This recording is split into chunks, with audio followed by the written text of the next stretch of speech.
Bonjour à tous, c'est Daniel, pasteur de l'Église biblique baptiste de Charleville-Mézières. Je prie que vous soyez bien, que vous soyez en bonne santé aussi. Et vraiment, vous êtes les fidèles de notre assemblée, vous êtes dans nos pensées, dans nos prières. C'est possible qu'on s'approche d'un autre confinement, un troisième confinement, peut-être un peu différent. Donc on va rester... On va rester solidaires, on va rester fidèles au Seigneur. Et évidemment, on va laisser toute cette affaire dans les mains de Dieu, n'est-ce pas? C'est mieux dans ses mains que dans les nôtres. Et aujourd'hui, on va continuer notre pensée, trouver de l'espoir. Et nous trouvons cet espoir dans les promesses de Dieu. Et si vous êtes en train de lire votre Bible, si vous lisez votre Bible quotidiennement, vous faites une lecture quotidienne, vous savez bien que la Bible est remplie des promesses de Dieu.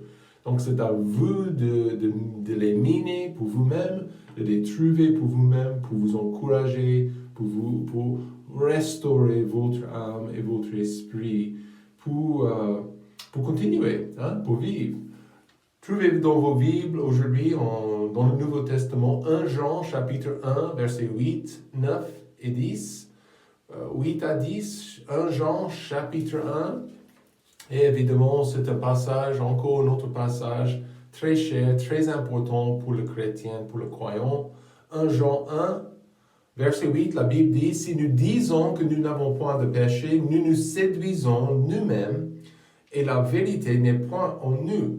Si nous confessons nos péchés, il est fidèle et juste pour nous les pardonner. » Et ça, c'est l'objectif et la pensée et la promesse pour nous. La promesse de son pardon, la promesse de notre communion quotidienne. Si nous confessons nos péchés, il est fidèle et juste pour nous les pardonner et pour nous purifier de toute iniquité. Si nous disons que nous n'avons point de péché, nous le faisons menteur, et sa parole n'est point en nous.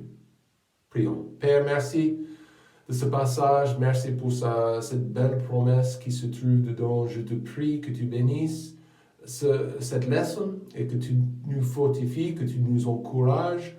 Je prie que ta volonté soit faite dans chacune de nos vies. On est vraiment dans le besoin, Père, et aujourd'hui, il y a quelqu'un qui regarde cette vidéo, qui recherche cet espoir. Et cet espoir qui se trouve dans tes promesses et qui se trouve en toi. Bénis-nous. Merci encore une fois pour le pardon disponible. Merci aussi pour le sacrifice de ton Fils unique et son sang versé pour nous. Au nom de Jésus-Christ, nous prions. Amen. Une histoire qui, comme beaucoup d'histoires de la Deuxième Guerre mondiale, il y a quelques années, j'ai lu une histoire. Le titre était le Tournesol. C'était au sujet d'un juif de l'origine polonaise. Et en fait, il est entré dans les camps de concentration, les camps de travail en juin 1941 avec sa famille. Et en fait, il est entré au fur et à mesure, il a perdu ses parents, son papa, il est décédé assez rapidement. Plus tard, sa mère, par contre, elle a été envoyée dans les camps d'extermination. Elle est morte. Il a perdu aussi son épouse. Mais cet homme, il a continué. Il a persévéré malgré les épreuves, malgré les pertes.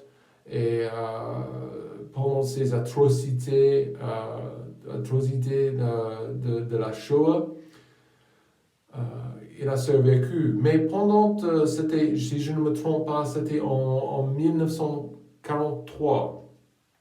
1943, il a été envoyé pour travailler dans le jardin d'un hôpital. Je ne suis pas exactement sûr où il était, peut-être en Allemagne, je ne suis pas sûr. Mais il était là, il était en train de bosser, de travailler, et c'était quelque chose de différent. Évidemment, il n'était pas dans une usine à ce moment-là, il était à l'extérieur, et il était content pour ça.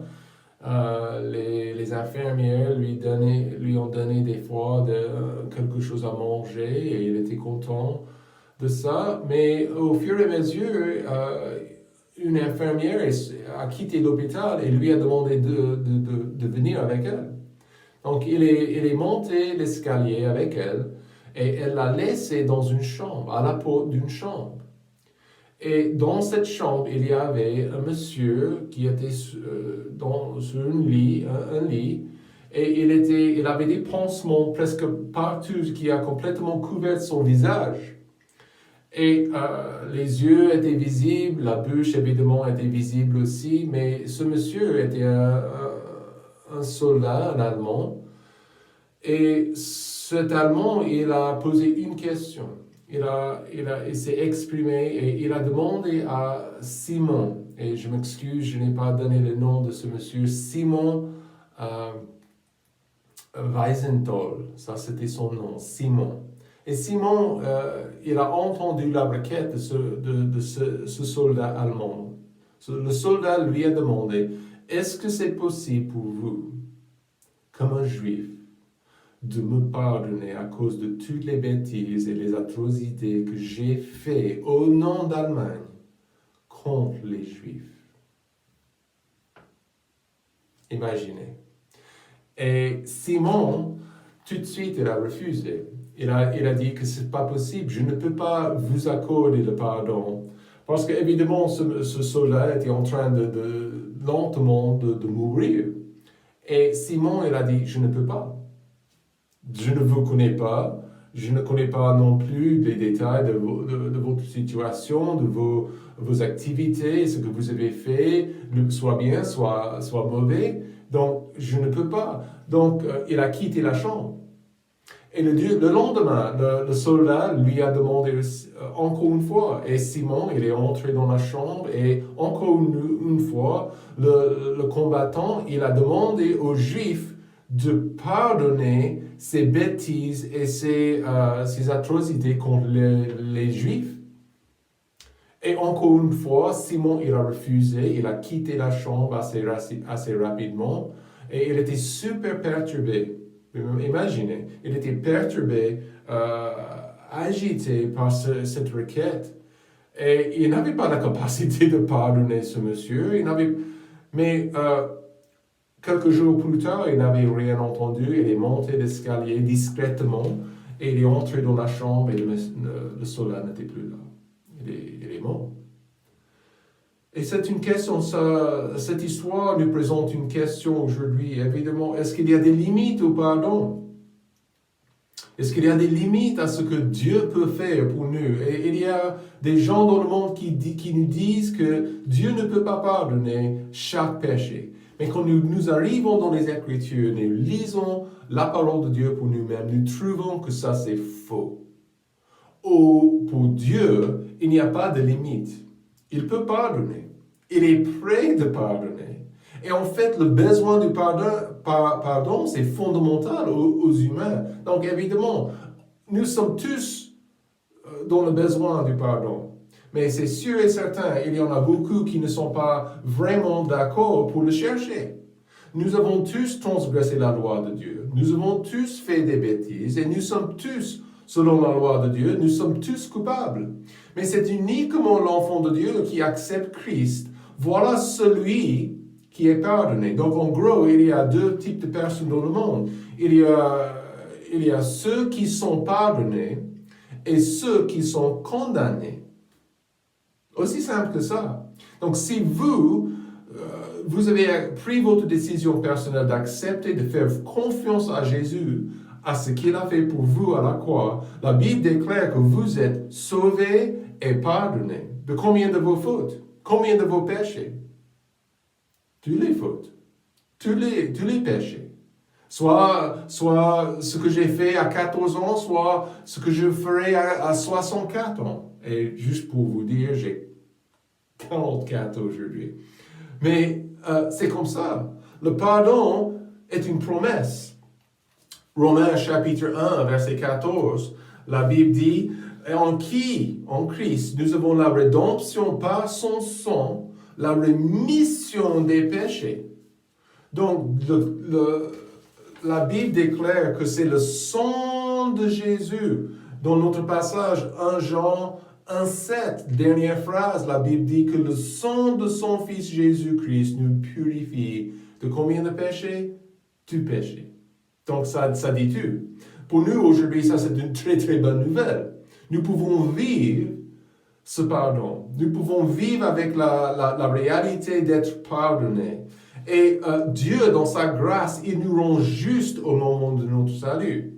Et voilà, ça établit quoi? Ma relation avec Dieu, avec mon Créateur. Je deviens membre de sa famille grâce à la nouvelle naissance, grâce à ce salut qu'il nous accorde. Donc, éternellement, ma position ne change jamais. Ma place dans sa famille est sécurisée et certaine. Mais nous vivons évidemment dans ce monde déchu. Nous vivons entourés par le mal, entourés par le péché, la tentation partout, même sur notre smartphone. Donc, il y a toujours des tentations partout. Donc, on se bat comme des croyants contre notre chair, contre notre ancienne nature, contre les tentations qui nous entourent. Et le péché arrive quand même dans la vie du croyant. Nous ne sommes pas simplement parce que nous sommes sauvés, ça ne veut pas dire que nous sommes incapables de pécher dans cette vie. Nous vivons toujours dans ce monde, toujours dans cette peau, et nous voyons dans les Écritures que c'est tout à fait possible que je peux faire le mal. Il y aura des moments quand nous péchons. Il y aura des moments quand je fais le mal, soit dans mes pensées, dans mes actes, avec ma langue. Donc, et qu'est-ce que ça fait? Ça crée un blocage entre moi et papa. Ça crée un blocage entre moi et mon Père Céleste. Donc, c'est-à-dire que ça bloque ma communion. Ça ne va jamais, mon péché, la Bible déclare que ça ne va jamais changer ma place dans la famille de Dieu, mais ça va vraiment bloquer ma communion régulière, ma communion quotidienne avec mon Père Céleste. Et voilà, c'est la rupture dans notre communion. Quand je laisse la tentation, je laisse le péché, ça entre dans ma vie, dans mon cœur. Dieu ne peut pas être en communion avec nous quand le blocage du péché, de la désobéissance est dans ma vie, dans mon cœur. Il ne peut pas. C'est comme le filet téléphonique, d'accord? Le filet téléphonique, maintenant, on est beaucoup plus indépendant des fils maintenant avec les smartphones, avec les rayons en air. Mais à l'époque, si le fil était coupé, ça serait impossible de communiquer comme nous avons voulu. Et aujourd'hui, c'est la même chose avec Dieu. Si le péché entre dans ma vie, je ne peux pas avoir, il y a un problème de réseau, d'accord? Il y aura un problème de réseau quand le péché est caché et là dans mon esprit. Donc ce passage présente une très belle promesse pour l'enfant de Dieu qui fait le mal. Et si vous êtes honnête, nous faisons le mal des fois. Et je propose que ça devrait être un peu moins en moins. Les tentations qui m'ont embêté quand j'étais un nouveau-né, un nouveau croyant, 20 ans, 30 ans après, j'espère que ça sera un peu, vous gagnez des victoires dans votre vie personnelle, dans votre combat personnel. Mais je confesse devant Dieu sincèrement, et la Bible et cette promesse me dit qu'il me pardonne. La confession, c'est quoi? La confession, ce n'est pas fait devant un pasteur ou un curé, c'est entre l'enfant et entre le Père.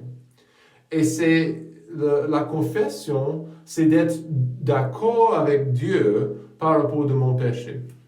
Je suis d'accord avec Dieu par rapport à ce que j'ai fait dans ma vie personnelle. Donc, notre objectif comme des chrétiens, évidemment, c'est de grandir dans notre foi.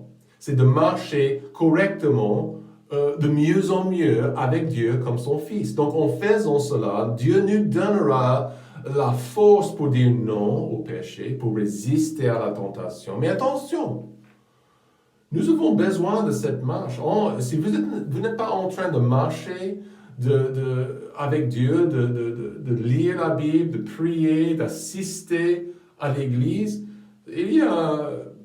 c'est impossible pour vous de grandir grandir normalement et correctement. Donc nous avons besoin de cette marche. En Galates, chapitre 5, verset 16, la Bible dit « Marchez selon l'esprit et n'accomplissez point les désirs de la chair ». Donc si je marche avec Dieu, c'est une lutte.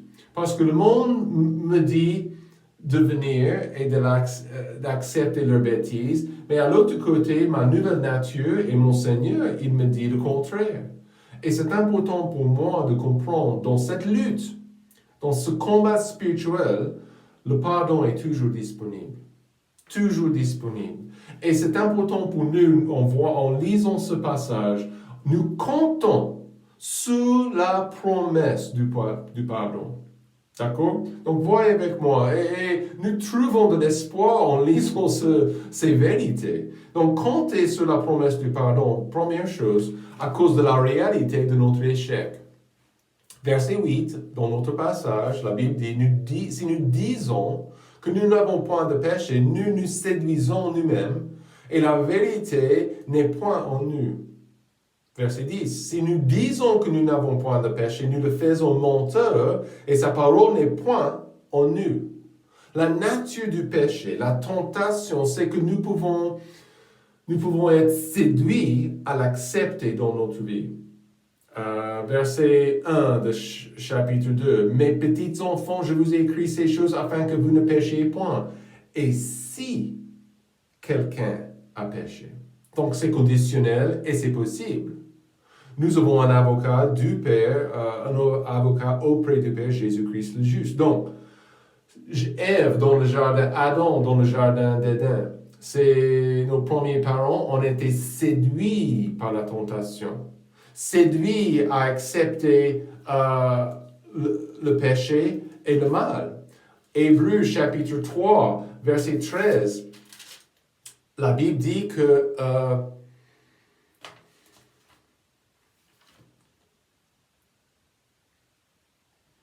non, c'est pas ça. J'ai cherché un autre. Donc, une chose, on peut être séduit par le mal. Séduit facilement. Des fois, facilement. Donc, pour nous, aujourd'hui, c'est important de revenir à la parole de Dieu. C'est une possibilité pour moi d'être trompé, d'échouer. Faites attention à ce que vous dites. Et le verset dit, si nous disons que nous n'avons point de péché, si nous disons que nous n'avons point de péché. Donc, aujourd'hui, faites attention à ce que vous dites. Satan, il aime bien profiter de notre orgueil. C'est mieux d'être humble, c'est mieux d'être doux, parce que nous ne sommes pas des supermen, des superhumains, ok? Il faut revenir à notre marche régulière, quotidienne. Et ça doit être continuel, ou qu'est-ce qui va se passer? On va tomber. OK? On va tomber. Souvent, c'est aussi simple que verset 10. Dernière phrase. Sa parole n'est point en nous. Quand je m'éloigne de ma lecture biblique, quand je m'éloigne de l'étude collective avec mes frères et mes sœurs en Christ, même pendant cette période de crise sanitaire, je vois un vrai manque. C'est un manque de la parole dans ma vie et dans mon cœur.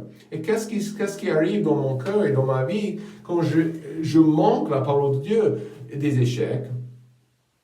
Des échecs. Je fais le mal.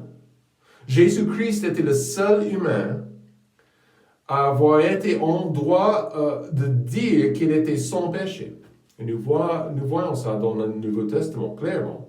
Mais quand vous péchez devant Dieu, soyez aussi honnête pour demander pardon. Et c'est le but de ce passage. On va tomber, mais il y aura des moments de victoire.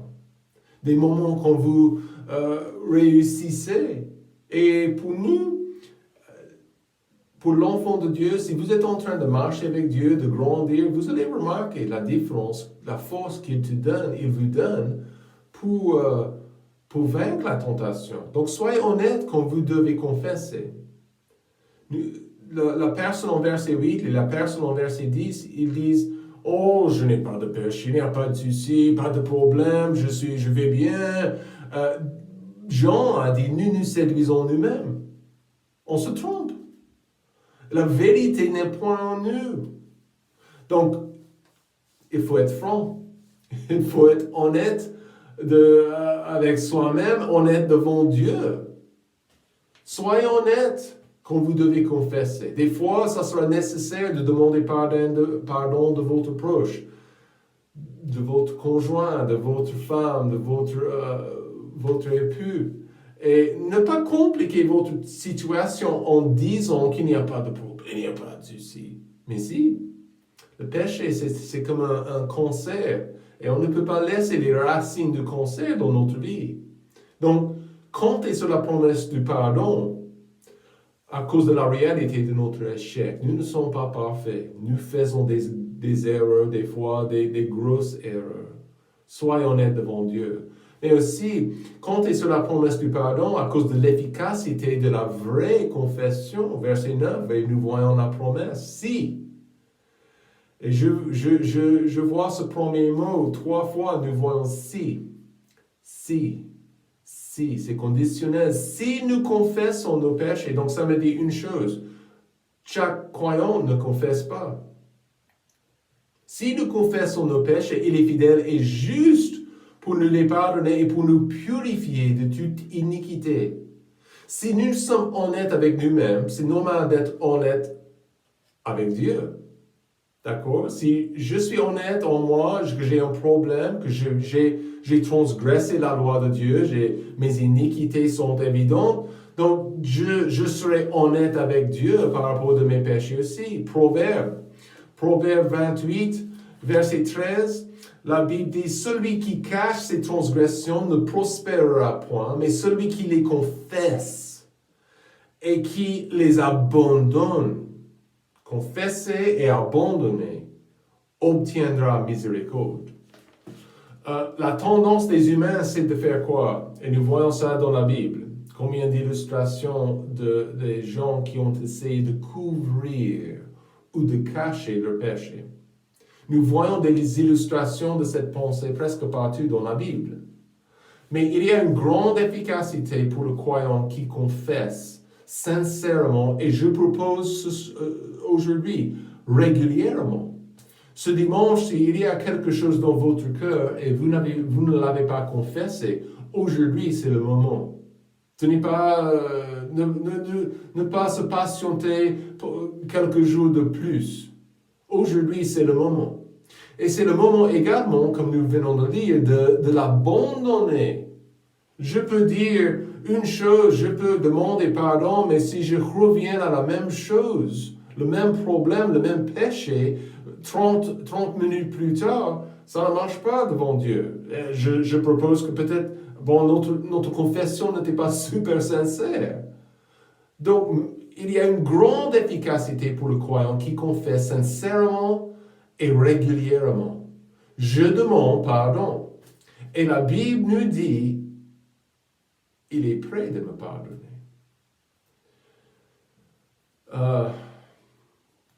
Ce n'est pas quelque chose, la confession, ce n'est pas quelque chose que vous devriez laisser pour le week-end ou le moment quand vous arrivez à l'église. C'est pas top ça, c'est pas bien. En fait, vous pouvez le faire dans votre chambre, à la maison. Vous pouvez faire dans le salon, dans la cuisine, où vous êtes. Baissez les genoux et demandez pardon. Et la Bible dit qu'il pardonnera. Dès que vous péchez, confessez. Tout de suite, vous savez si c'est bien ou mauvais. La confession, c'est quelque chose que nous devons faire rapidement. Ce n'est pas quelque chose pour... Et il y a une grande efficacité. Quand le croyant, quand l'enfant de Dieu, il est toujours en communion avec le Père. Et lorsque quelque chose arrive dans sa vie, il demande pardon, il confesse. Bon, ça c'est le chemin à la bénédiction et c'est le chemin à la maturité spirituelle. Voilà ce que nous voulons, ce couple. Les bénédictions de Dieu et la maturité spirituelle dans ma vie. Et de marcher dans ses voies. Notre objectif encore, c'est un cœur pur devant Dieu. Verset 9, pour nous purifier de toute iniquité. On peut compter sur les promesses de Dieu, amen. On peut compter sur la promesse du pardon, d'accord? Troisièmement, à cause de la puissance de notre Dieu fidèle. Verset 9, si nous confessons nos péchés, Dieu est fidèle et juste pour nous les pardonner. Quel Dieu! Nous avons étudié que notre Dieu, il ne ment pas. Quand nous pensons aux promesses de Dieu, nous pensons à ce qu'il veut effectuer, ce qu'il veut faire dans nos vies aujourd'hui, il ne ment pas. Le soleil va se lever demain parce que Dieu est fidèle. Je vais voir, juste les bénédictions d'une journée normale. Dieu est fidèle. Sa fidélité est sans reproche. Et on voit ça partout dans le monde. Même les incroyants profitent de la fidélité de Dieu. Mais aujourd'hui, pour le croyant, nous comptons sur Dieu parce qu'il est fidèle. La base de ce pardon, la base de notre pardon, de cette communion, c'est quoi? C'est ma foi en Christ. Un jour, j'ai été conscient de mon besoin comme un pécheur et dans la repentance et dans la foi, j'ai accepté le don de Dieu, j'ai fait confiance à Jésus comme mon sauveur personnel et il m'a sauvé. Maintenant, grâce à cette relation, grâce à ma foi en Christ, Dieu, il a établi ma position comme son enfant. Il a établi également ce pardon qui est dans ma vie. Des non-croyants qui disent, ils sont devant, ils allument une bougie et ils, oh Père, pardonne-moi. Ou ils demandent à Marie, ou ils demandent à Allah de pardonner leurs péchés. Donc, ils peuvent demander, pardonne-moi, 100 fois par jour. Mais ça ne veut pas dire qu'ils sont pardonnés. Parce qu'ils ne sont jamais, ces gens ne sont jamais passés par la croix, par Christ. Ils sont toujours en train de faire confiance à l'Église, ou aux statues, ou à des faux dieux, ou à Marie, par exemple, les bonnes œuvres. Et ils veulent, évidemment, ils veulent que leur culpabilité soit allégée. Mais ils ne sont pas intéressés de se donner entièrement au Fils de Dieu. Voilà pourquoi ils ne sont pas pardonnés. Ils sont toujours en fait condamnés. Mais Dieu est toujours fidèle. Pour son fils, pour sa fille, pour le membre de sa famille, il nous appelle à une vie de sainteté qui lui donne l'honneur. Et aujourd'hui, nous trouvons de l'espoir dans les promesses de Dieu, sachant que grâce à Christ, grâce à son sang qui est appliqué à mon compte, je suis pardonné. Mais des fois, quand je me trompe et je fais le mal, ma position comme un enfant de Dieu ne change jamais. Mais ma communion, ça peut changer, ça peut être interrompu. J'ai besoin de confesser. Et qu'est-ce que j'ai? J'ai un Dieu fidèle qui me donne une belle promesse. La Bible dit encore, si nous confessons nos péchés, il est fidèle et juste pour nous les pardonner et pour nous purifier de toute iniquité. Je répète, vous pouvez compter sur un Dieu fidèle. Vous pouvez compter sur ce Dieu, le Dieu de la Bible, qui nous donne des promesses, qui a déjà donné son Fils unique à la croix pour nous. Et aujourd'hui, la bonne nouvelle, le pardon est disponible. Peut-être il y a quelque chose dans votre cœur, dans votre esprit aujourd'hui. Vous devez lui demander de vous pardonner. Faites-le aujourd'hui. Faites-le ce matin. Et je vous promets que vous allez passer une meilleure journée. OK? Passez un très très bon dimanche. Vous êtes dans nos prières. Que Dieu vous bénisse.